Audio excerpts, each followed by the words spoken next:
Welcome back to IGN's History of Awesome, a year-by-year breakdown of the most important movies, TV shows, and video games that shape pop culture.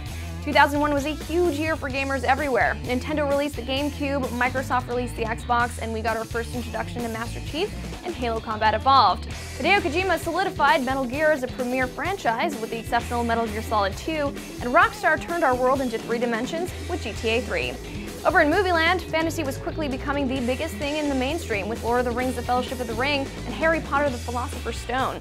So much to talk about, so let's take a dive right into the awesomeness of 2001.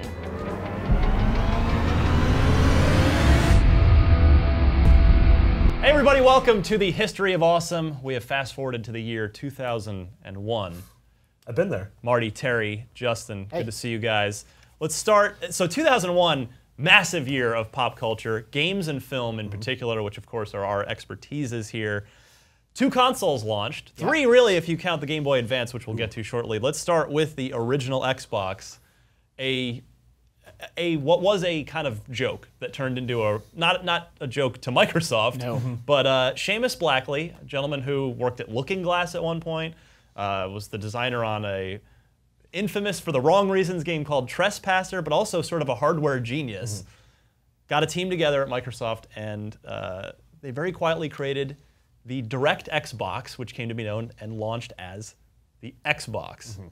Yeah, I mean, Microsoft is such a stalwart in the video game scene now that it's sort of easy to forget that this was like they were not one of the people that made consoles. No. It was like Nintendo, Sega, Nintendo, Sony, and Microsoft sort of muscled their way in there. And people are like, man, I don't know, like you don't know. In hindsight now, yeah, the Xbox a modest success, the 360 a huge success, and now Microsoft's here to stay. But at the time, other companies like Panasonic, you know, there'd been all kinds of companies that had tried to make it into the console space and just completely had sort of epic flameouts. So it was really sort of, man, how is this going to go? It was pre-Xbox Live, you know, pre a lot of the things that would define the console. Yeah, and it was this interesting period where by then, you know, the Dreamcast had sort of floundered. Yeah. Like everyone knew that this was going to be, what people assumed was a 2-console race with the PS2, which launched the year before, and then with what was, I guess, codenamed Dolphin, which was the GameCube, which we're going to talk about.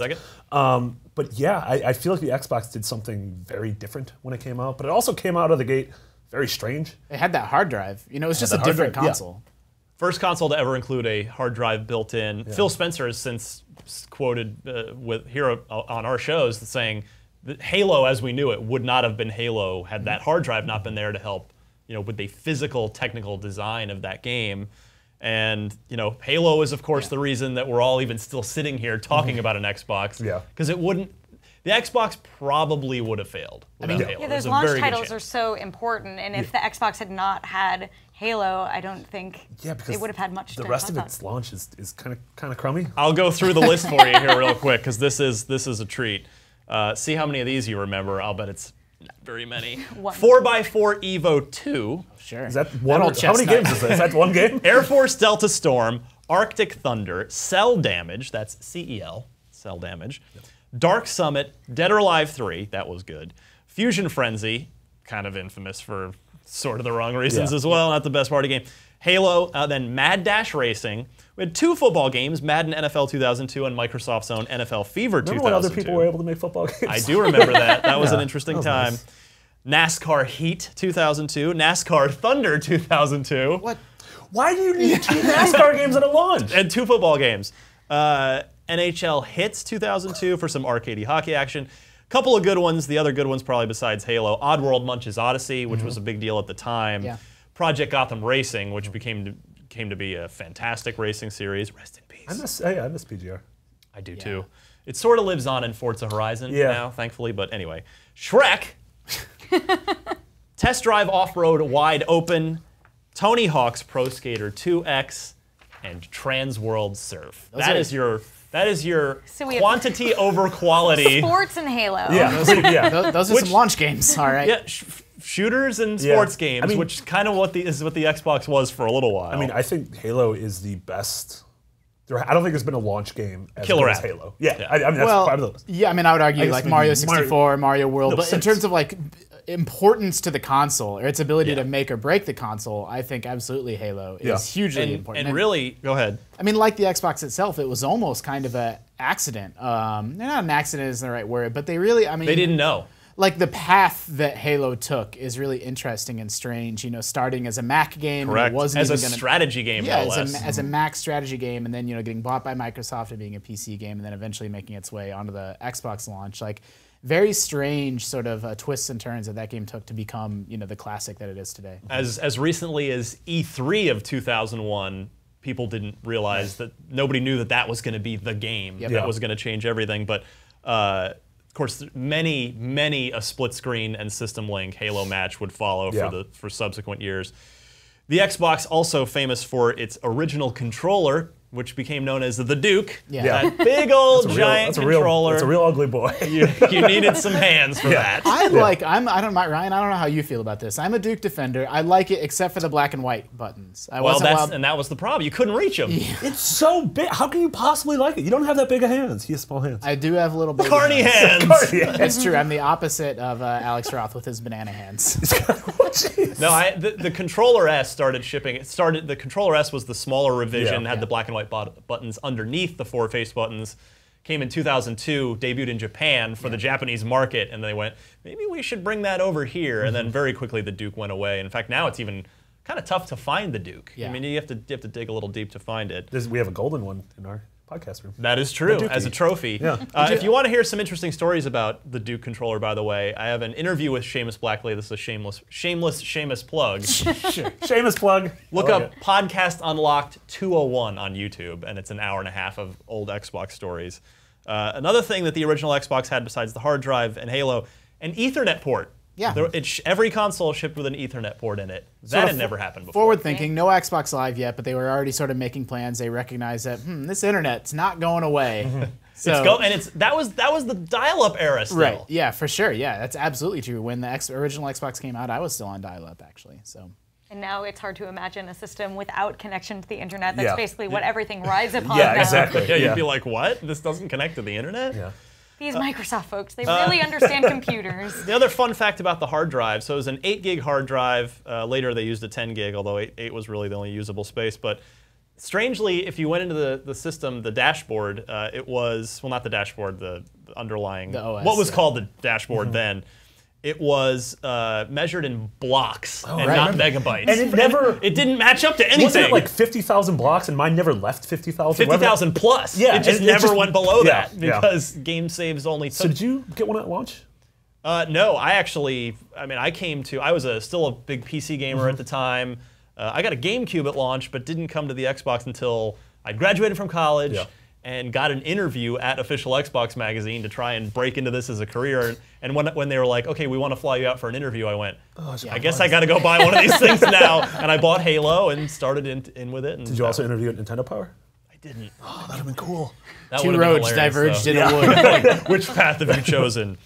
But yeah, I mean, the Xbox ended up selling 24 million units worldwide, 16 of those in North America. Respectable. Not an overwhelming success, but enough for Microsoft to build on, and have what I would categorize as an overwhelming success with the 360. Especially not an overwhelming success when you look at the PS2 numbers, which were massive. Well, and the fact that Microsoft lost money on literally every Xbox they sold from day one, and then of course as they cut the price, they continued to lose money, but it was by design. That was the weird thing. It was specifically they were gonna eat it because Microsoft had almost literally endless amounts of money. They were kind of like Apple now. In order to just get that foot in the door in the living room, I guess I could say. Interesting. That system never got a redesign either. Nope. I don't think about it. It was always That's like the only system I can think of, at least of that era and then beyond, that never had a different color. It was always just that black thing with a scary green. It was real heavy. Big machine.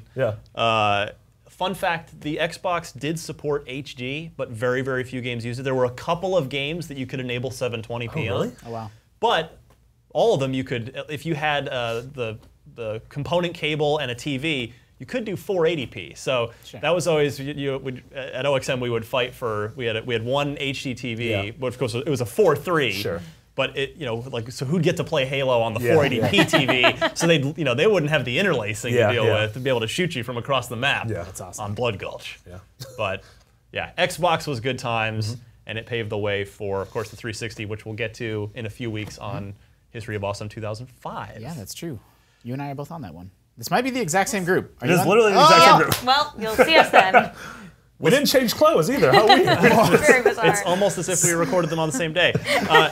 Another console launched in 2001, 3 days after. I didn't say that was the last thing. November 15th, 2001 for the Xbox. November 18th, 3 days later, Nintendo drops the GameCube on us. Yeah, I did eventually get an Xbox. I had all 3 of those consoles, but the Xbox came later. But I did do the whole midnight launch. I think the GameCube was the very first console that I ever went to a midnight launch for. We were so hyped. We were all big Nintendo fans. Let's go get the GameCube. And then it wasn't until we got there that we're like, oh, what video game are we gonna get with this? Oh, Vacuum Luigi. Yeah, and so we didn't get Luigi's Mansion. We sort of picked up Super Monkey Ball just off the shelf, just kind of, well, you got to get something. And then strong call. Yeah. Well, you didn't know at the time, and then it turned out to be a strong call. In hindsight, that game is incredible, but we thought it was just going to be this goofy, weird game, and then stayed up, obviously all night playing it. What color did you get? Available in 2 colors at launch? We got purple. Yep. Purple. So did I. I was black. Yeah. Stuck with traditional. Okay, We'll all right. keep it. I had a purple N64 too, though, so I was sort of. Was it one of those weird, like see-through, like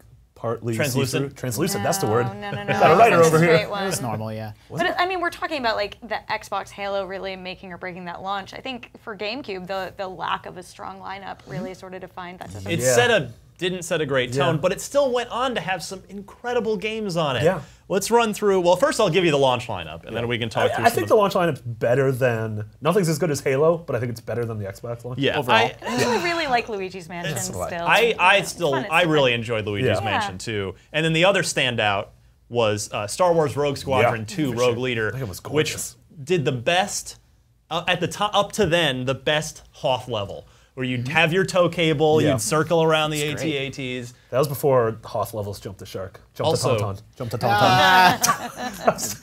Well played. I'm fired. And the space battles in that, the space missions were really, I remember that game being very difficult as well, but I do very, remember very getting hard. through it. I mean, the GameCube itself is sort of an odd duck. I mean, it sort of started, it didn't start at all. It continued Nintendo's tradition of, sort of marching to their own beat. Oh, yeah. The N64 was doing its own thing. The GameCube controller felt a little bit strange till you got used to it. The little tiny discs that it came on to handle on the Anti-piracy console. measure. They went with the proprietary mini discs that held 1.5 gigs, whereas a DVD could hold, I think, 4.7 if memory serves correctly. I mean, I'm a gigantic fan of the GameCube. Some of my favorite gaming memories are on that platform. Smash famously wasn't a launch title, but came, I think just 1 month later. The November 18th for the system, December 3rd for Smash. So it just missed it It's by so a couple weird. weeks. Yeah.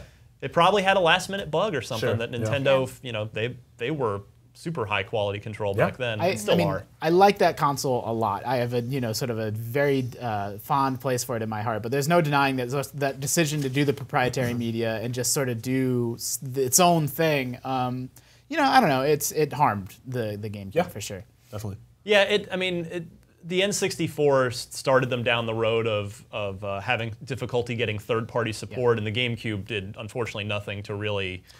But then the flip side is they take a chance with the Wii, and it becomes the biggest thing on planet Earth. So absolutely, yeah, it really is the transition console for Nintendo, where it went from really being like a strong competitor for the hardcore gamers with the N64, and then suddenly the Wii opened it up to a whole new audience. Which obviously there are a lot of other people who are not hardcore gamers. Yeah. Yeah, absolutely. But that box, by the way, though, was amazing. It was this beautiful little cube, just very compact, very especially compared to what we were talking about a minute ago, the giant Xbox. Yeah. Even the PS2 was, decent size. But that GameCube, just a nice, handle. quiet, had a handle. Yeah. It was just a phenomenal little piece of hardware, which, of course, Nintendo's always done hardware well. I like the industrial design of the GameCube a lot. I like its little opening splash screen. Oh, the Wavebird!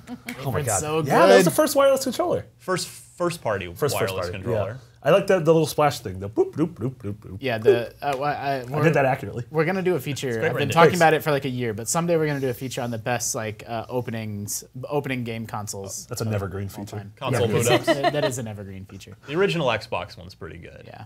A lot of them are really good. Yeah. GameCube's up there. So 600 games total over the course of the GameCube's lifetime. But as we started to touch on earlier, the first party stuff is what we remember the GameCube by. You mentioned Smash, we mentioned Luigi's Mansion, which was sort of a bit of a redheaded stepchild at the time. It's like, well, where's the Mario game? But we got that eventually with Super Mario Sunshine, which itself was weird. Yeah, it is super loved weird. Sunshine. I did too. In retrospect, I like it so much more than I did at the time. Yep. Because I think at the time I was just like, I just want Mario 64 too. Right. I'm like, why do I have a dumb? Why was everyone in that system have a weird backpack that did things? You had Vacuum Man, you got Water Man. Well, because then you could put the GameCube that had a handle in your backpack, and then that's a whole other level that did not pay off. Yeah. Show's over. We're out of here. I need to go think about life right now. Out of my ear. But yeah, I mean, to me, I love Super Mario Sunshine because it kind of had that summery island, for sure. just pleasant vibe to it. Yeah. It wasn't this dark, gritty thing that so many games at the time were. But and Mario's on a vacation, he's on the beach, you know, and the game still got plenty challenging. You know, it's not like it was a little baby game, but just the mood of it was very sort of uplifting and fun. I liked the gameplay mechanics too. It was a nice switch up from what we were used to. Absolutely. Yeah. You know, moving from the Super Mario 64, which when you go back to it, the camera still drives me crazy on that game. I found Early it a lot 3D. more, a lot easier to control and play through Sunshine. Yeah. Metroid Prime was in there. You had Zelda Wind Waker. You had Eternal Darkness, which second party, but still, you know, it's an exclusive game. And I forgot to give you the launch lineup because here we can compare and contrast. All-Star Baseball 2002, that was a claim, Oh my folks. God, I forgot All-Star Baseball. Batman Vengeance didn't turn out well. No. Crazy Taxi, of course, a port of the arcade game, still it's nice and solid there. Dave Mirra Freestyle BMX 2. Disney's Tarzan Untamed. I defy you to have remembered that. I sure as heck didn't. Oh yes, that Tarzan tie-in game, of course. We said Luigi's Mansion, Star Wars Rogue Squadron 2, Rogue Leader. There's Madden again, Madden NFL 2002, NHL Hits 2002 once again, Super Monkey Ball, Tony Hawk's Pro Skater 3, and Wave Race Blue Storm. Oh, I like that. So it's just then interesting. So the Xbox and the GameCube came out 2 days apart, and the Xbox got 2X, and the GameCube got 3. Yeah. Just one of those interesting console things that's been sort of lost to the mists of time. But if you were to go back, I'm sure there are lots of message board fights about that particular. If you're a Tony Hawk fan, which console do you got to go? Well, you got the PS2. Then you're all right. Yeah. Yeah, I guess true. 22 million units is what the GameCube ended up selling, so slightly behind the Xbox. In the end, yeah. And you know, just well off of the N64's pace, and certainly well off of the PS2's pace. Yeah. But still just a weird system, but one I'm so happy that I owned. Yeah. I was so glad. It also had that it. weird, which I guess we could talk about when we get to the GBA, but that weird connectivity with the GBA, where like they dabble in it for a little bit. Final Fantasy Crystal Chronicles and the Pac-Man game. Yeah. And Well, if you look back at it, that was like not that far away from what the Wii U ended up doing with the gamepad, and that is such a big time jump between those two. Zelda 4 Swords, and there's a lot of cool. Animal Crossing used it in a really cool way. Oh my God, Animal Crossing, when you could go to the island and you could get like sweet money from that. Sweet money. Oh my God, I got so many bags from my fruit. So let's turn from sunny, family-friendly to as adult as it gets. Grand Theft Auto 3. If you put a gun to my head, as fitting for the name, I get some money. As Cloud would. and ask me for top 5 games ever, I think GTA 3 is on that list for me. Yeah. GTA 3 was transformative. Released October 22nd, 2001. It was actually delayed slightly. It was 9/11 happened. Oh, that's right. Which not only caused they actually made a couple of edits to the game. There was a mission that was supposed to be in it that involved a small plane that was going to hit a building that was removed from the game. And there were also just sort of logistical challenges with Rockstar being based in New York and that having happened. But it did release on October 22nd of 2001, sold over 17 million copies. Of course, a PlayStation 2 exclusive at its launch was later ported to the Xbox. I mean, and PC. As its name, GTA 3, there was a GTA 1 and 2, but 3 is really the start of what we consider the modern GTA. era. 3D open world, started the open world genre. Its influence is still being felt to this day. It's almost impossible to understate, or overstate rather, how important that game is. Yeah, the original 2, as you mentioned, they were top-down 2D games. Yeah. So this brought you down into this sandbox world.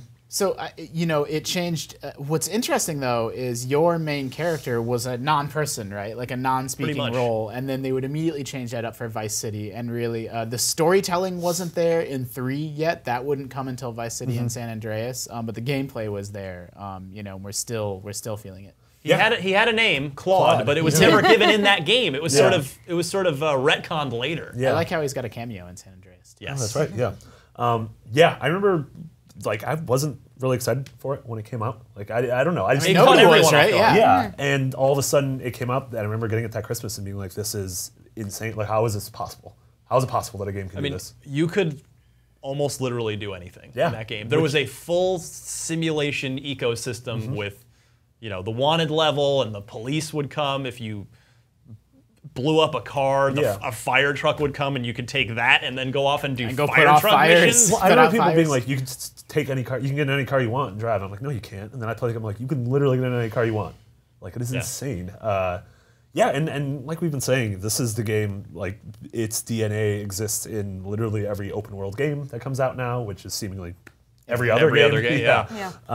Yeah, pretty crazy. I mean, what's interesting is if you go back and look at GTA 3 now, the world is tiny. Like, it's these tiny islands, and you can drive from one end to the other in a couple minutes. But at the time, in 2001, it just felt so expansive and huge and incredible.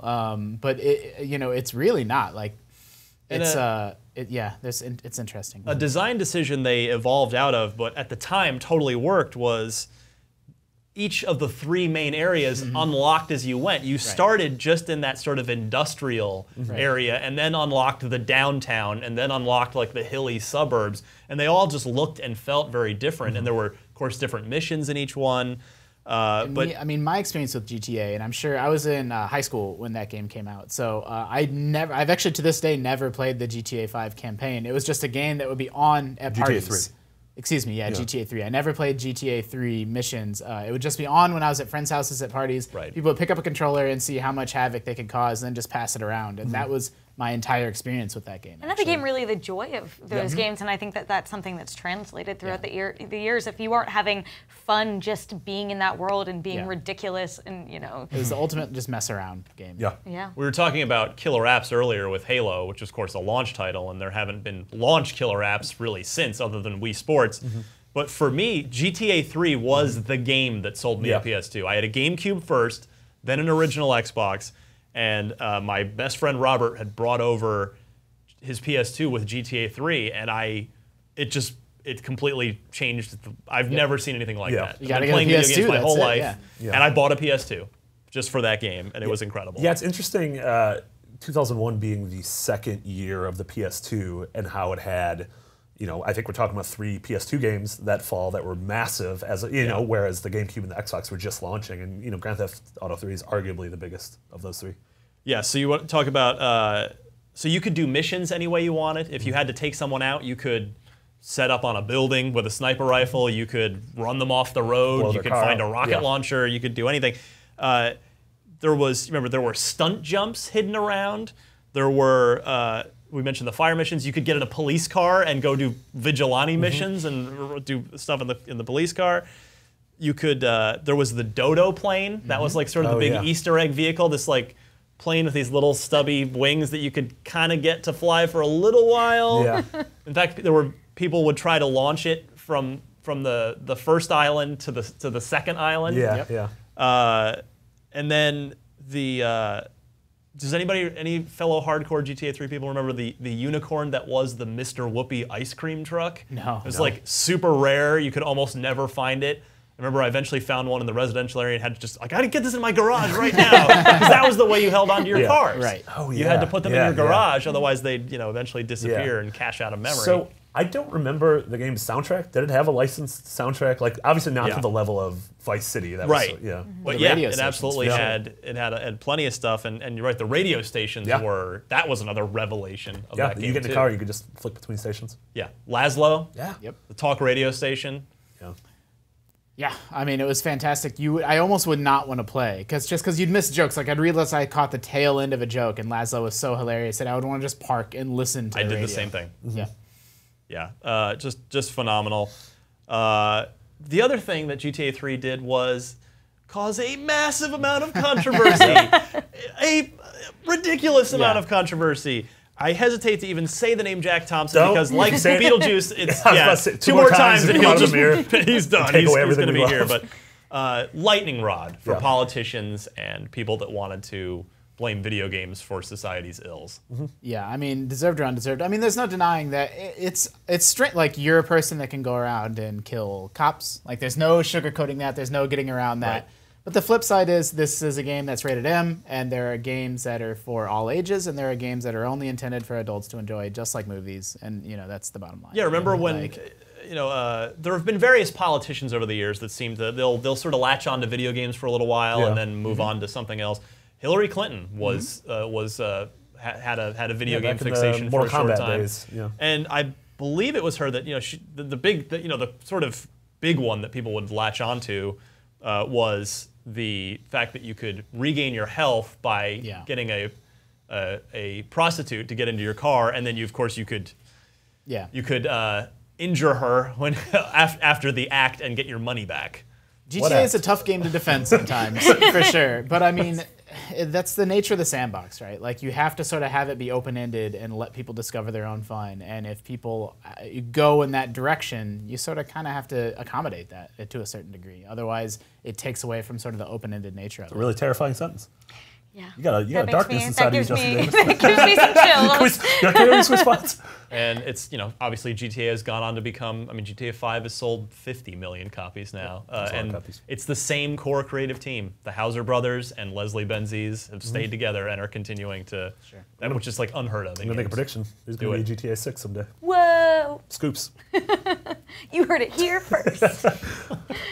Let's talk about the final console launch of 2001. Not any less deserving of attention because this was a big deal. The Game Boy Advance. Yeah. I do what a think great system. I think we do have to sort of blast through, you know, just so we don't run out of time, not to take anything away from the GBA. The one point that I want to make about that console is that's a console that really came into its own later with the SP, right? Yeah. I had the original GBA. I loved it. I had to play under a bright light because it was impossible to see. I had that massive light that came over it to kind of like it only lit up a little bit of the screen, but And you know, it sort of started Nintendo's trend of no, I guess that's not true either because they've always done it with the Game Boy Color. It continued Nintendo's trend of revising their handhelds as they went and improving on them. The other thing that really stands out to me about the GBA is that it was, at the time, sort of the last haven for 2D gaming. You know, now we have a really thriving indie scene and games of all, you know, shapes and colors exist and thrive. But at that time, that was really it. Like, you know, that was the only place to have, you know, good, high-quality 2D video game experiences. Yeah, you're getting, you know, Circle of the Moon, the Castlevania game came out. I love the console for that reason. We had Mario Advance, which was Mario 2. Mario 2. Which ended up being the most confusing gaming system. Yeah, you had, and Super Mario Advance, along with Castlevania Circle of the Moon, were the two highlights. But God, Circle of the Moon was so good. It was like getting in a time machine in a good way and going back to like 1991. It wasn't at launch, but one of the games that still holds a very special place to my heart was Golden Sun, which at the time was like one of the best. Was the developer there. Yeah, and it was just mind-blowing. The graphics were beautiful for a handheld game at the time. I think it really was a highlight of showing just what that system could do in such a small package. If that game had been a Super NES RPG, it would have been like beloved at that time. Right, and that was the thing, like Breath of Fire was something that they ported in that first year of Game Boy Advance, and so it definitely lived well. Yeah, it did feel like it was a portable Super Nintendo, which was awesome. Yeah. Metal Gear Solid 2, to move to 3D stuff. MGS2 really, I think, sort of made Metal Gear a household name. Would you guys agree with that? Yeah. Metal Gear 1 was kind of like there, but 2 really... I don't know. I mean, I feel like 1 was a huge deal, but what I would say is that 2 was when Hideo Kojima wasn't afraid to get weird with the games. Oh my God, yeah. I mean, 1 had hints of that, but then 2, he's like, all right. I mean, and the fact that you had the tanker, you had that mission that came on the demo disc of Zone of the Enders, which was like the smartest way to get me to play a dumb robot game that I didn't want to play. It's like, I'll buy it if I get to play more. A strategy later emulated by Microsoft for Crackdown by hiding the Halo 3 demo on it. But yeah, it was, I mean, you get to the tanker and the level of interactivity there is something that I had never seen in a game. The fact that you can shoot a glass and ice cubes will fall over and the ice cubes will melt if you stare at them long enough. Over time, just crazy stuff like that. And also the fact that, you're Solid Snake again, and then 2 hours into the game, you're not. You're this weird, annoying blonde guy who keeps talking to this girl on the radio, and he's just this whiny little soldier, and you're like, what is this game actually about? Probably one of the best, I don't know, secrets or twists, or like, you know, now in hindsight, you know, over 10 years later, the lengths that we know Konami and Kojima went to keep that a secret, you know, doctoring screenshots and trailers to show Snake in parts of the game when you're not Snake, you're actually playing as Raiden, like, incredible, right? Like one of the biggest sort of switcheroo, you know, Metal Gear moments that I think in the history of gaming. Yeah, and also, I mean, just to touch on it, like you said, how GTA was edited a bit after 9/11. So was the end of Metal Gear Solid 2, which you know, when the ship sort of hits, goes into Manhattan, like that whole scene is chopped up and sort of incomprehensible because they had to edit out a lot of that footage. Well, on that note, Marty. Sorry. Final Fantasy X. Perfect transition. That's as good of a segue as we can possibly get. I'm that kind of host. Yeah. Just like, just going to leave you under that bus and just like back over you, put it back in drive, and we'll just, okay, we've arrived at Final Fantasy. Next topic. Sorry. I like Final Fantasy X. Yeah, this was, you know, this was the big, you know, RPG for the PS2, and it was, you know, we had never seen an RPG do this, you know, the sort of scale of storytelling and it's like characters. half movie. Yeah, it's insane. The voice acting, right? Yeah. You almost didn't believe, like, man, everybody's talking. Oh man, are they going to talk the entire game? Is that Tiger Man going to talk? That felt incredible. Yeah. That and GTA are really two sides of the PS2 coin that year. Like that, whatever type of gamer you were, that was really like, man, I guess I got to get this platform. Like, yeah, and a lot of people. Did I say GTA 5 again? I think you said GTA 3. Okay, good. Yeah, you're just broken. Yeah, a lot of people look back on that. It's sort of that, along with 7, were these like sort of gateways into RPGs for a lot of people. Yeah. Of a of a certain age, if you were you know, you bought into Final Fantasy X because it was gorgeous and because of the storytelling, and then you were like, oh, this is turn-based battles. Like, this is how this works. Well, it was a big shift for Final Fantasy II. Like, obviously with Final Fantasy XI, that went online. Yeah. But Final Fantasy X was coming off of the, you know, big world map and more exploratory open world elements of the earlier Final Fantasies, and it became a lot more linear, which we then saw with you know, 12, Lightning but then Returns. very much 13. Yeah. And I think it was a big change to not really have a world map for people. For me, I mean, I love it was a those other bummer. ones. Yeah. But obviously the game's, you know, it's still beloved. We just got the Final Fantasy X HD on PS4 and on Vita recently, so these are games that people are, you know, revisiting. And then we had it was the first game with a sequel. I was just going to say, isn't it the only one of the Final Fantasy? Well, the first Final Fantasy game with a sequel. That's a weird. Yeah. It was the first video game to ever have a sequel. 10 to 4 got a sequel, but that might have actually come after 10. I think so. I think after that they started going back and revisiting. Yeah. 7. Whether it was the very first or not, that was still a fairly new thing for Final Fantasy. You know, to give a chance to. They invest, and I think that's a side effect of those games becoming so expensive. You know, and they invent these entire worlds and characters and you know, voice actors and all the rest of it. And let's continue letting people invest in, you know, that world rather than doing it all over again for the next named Final Fantasy. Especially since the next one was not another, you know. Yeah. Sure. And I know we're supposed to be positive, but Blitzball can go to hell. Like, I love that game. If that game came out now, like, we would totally have a Blitzball mobile game, right? Like, they would have spun off Blitzball in every way that they possibly could. I hate Blitzball. I made my friends beat that first Blitzball game because you could, like, you weren't supposed to, but you could beat that first Blitzball game, and I like let my friend borrow my. The game just gets confused. Like, what's happening? I was like, I'm a completionist, so I need to have this beaten, but I can't do it myself. I don't have those skills, so you do this for me. Can't blitz. Thanks, Nick Pasquino. Thanks, Nick. Shout out to Nick Pasquino. Shout out. You got to crowbar that in there. Yeah. Do what you can. Let's move on to possibly the finest geek moment of 2001 overall, and that was the December 19th release of the first film in Peter Jackson's Lord of the Rings trilogy, The Fellowship of the Ring. So good. Yeah. It was so good. I don't even know where to start. Terry, help me. I remember being in a movie theater, must have been the year before, but like seeing the trailer that they put together for the trilogy plan and it just blowing my mind. Like, I love fantasy. You might be able to tell that by the fact I've hooked up with Golden Sun and Final Fantasy and all those things. But that was like the real defining moment for fantasy in, you know, in terms of TV and movies. Like that was the time when it proved to the world, hey, we can adapt this and make this awesome and make it work. And it was, I remember so vividly, it was so hugely anticipated, these movies, and it actually delivered. Yeah. Like, and possibly and more. Yeah.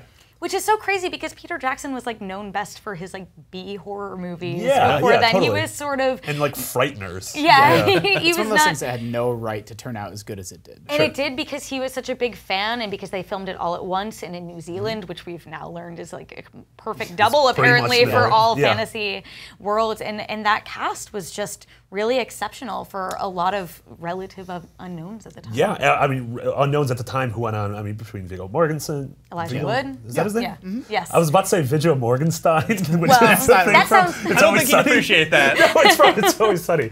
Yeah, and then Sean Bean and Orlando Bloom. It also, you know, it put Weta on the map, Yes. like right up there with ILM. And it was, I think one of the reasons it was so effective, and one of the reasons it works over the Hobbit trilogy, is because so much of it was practical. So much of it was, you know, costumes, actual sets, you know, those extended actual human editions, beings. the behind the scenes of the Lord of the Rings movies, are probably the favorites that I've ever seen, just because they go into so much detail on every single aspect of And the you production. wanted to, right? Yeah. Like, I anticipated those extended editions. I watched all of them with my entire family, and I was like the great. lone fantasy I fan. adore the 4-hour extended edition. Yeah. Although, fun fact, I love the Lord of the Rings, the original Lord of the Rings trilogy so much. I actually, even though I own the extended trilogy stuff, I won't watch the behind the scenes stuff because I don't want the illusion.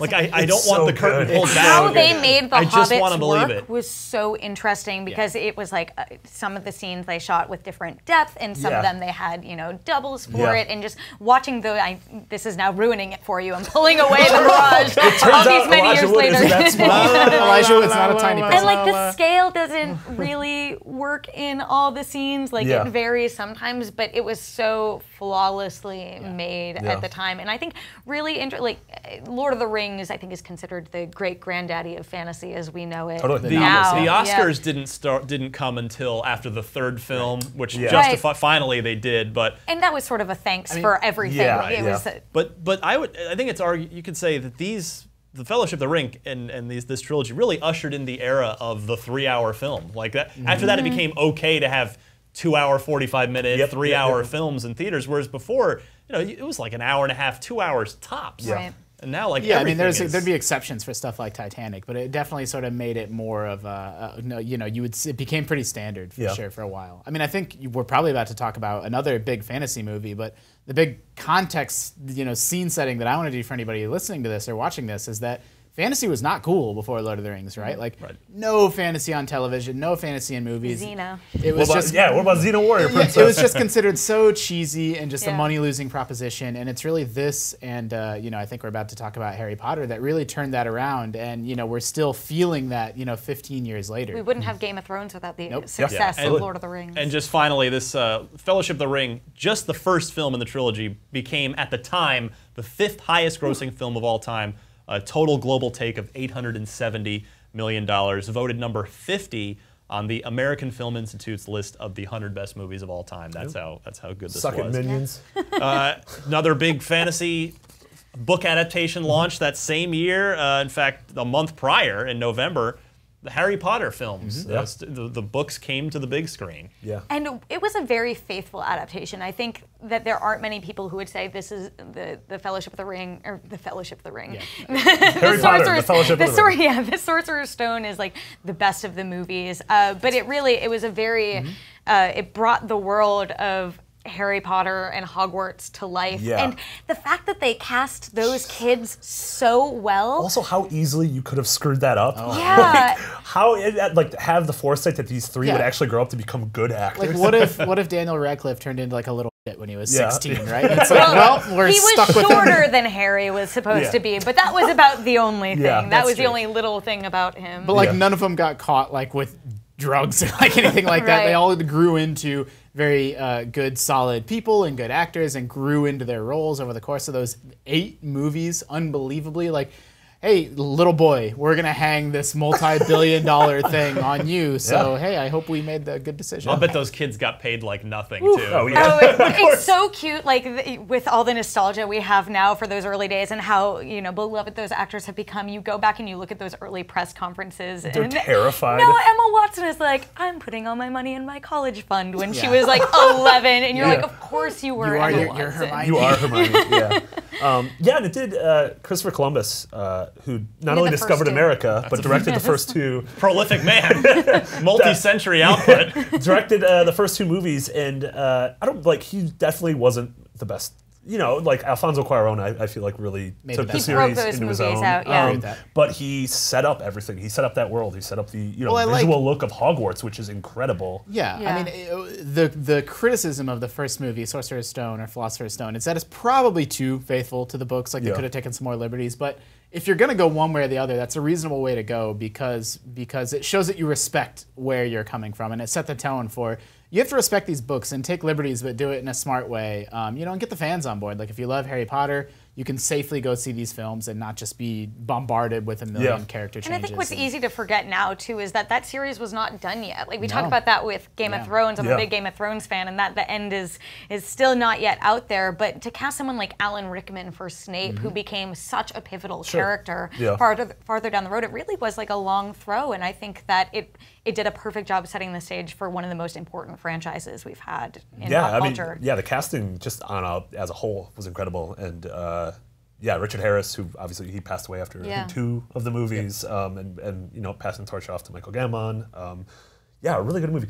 I remember my parents they were going to take me to see it. It was like over Christmas break, and I was just a little snot. I was like, I don't want to see it. I'm too big for that. I'm going to go see Vanilla Sky. I went and saw Vanilla Sky by myself.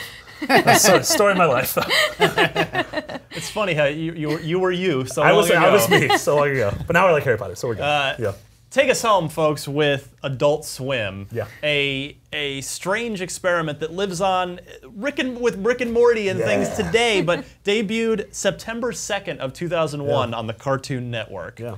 This crazy mixture of weird, oddball cartoons, stuff like Aqua Teen or Space Ghost or Brack and anime. It just felt like, again, it's one of those things that I need to articulate to people that at the time it felt like an insane thing to do. Right. And it's become such a mainstay now that people are like, obviously you have this adult cartoon block. Like that was like weird Saturday back then, night, right? like late night Saturday. It was Adult Swim at launch. And I think it was a lot of people's first exposure, one of their first exposures to anime in the West. Yeah, I remember that's where I saw Cowboy Bebop for the first time. Well, I was like, we had Toonami, but I liked this more adult part of it. It's when you watch Cowboy Bebop. I had Outlaw Star. Cowboy Bebop has definitely survived better in pop culture. But I still love Outlaws. I still love Outlaw Star. Kept on TV. Weird stuff like FLCL. Made its debut in Adult Swim. Sort of that. I really, really like the old, the repurposing of those old cartoons, or stuff that's new that's made to look old, like C-Lab, and just that weird humor that me when I was a teenager I didn't know what to make of it other than it was awesome. It was also directly correlated with the increase in the sale of marijuana cigarettes. You can just chart the rise of Adult Swim and the legalize it movement. But it's really like as it's grown over there. Obviously, it's a lot different than it was at launch, but it still has that basis and weirdness. We wouldn't have too many cooks without that early. I forgot. Now that's in my head. That was like 6 months ago. You're welcome. 6 months ago. I can't wait until we get to History of Awesome 2015. Too many cooks. What a good year to be a nerd, though, right? Like you had more access to anime than ever, thanks to Adult Swim. Fantasy became cool again. Bunch of new movie consoles. Awesome new game consoles. It's great year. Yeah, heck of a year. Keep it tuned next week for History of Awesome 2002, where we welcome things like the launch of Xbox Live, the Two Towers, continuing the trilogy, and a whole bunch more. So for Justin, Terry, and Marty, my name is Ryan, and we'll see you again very soon.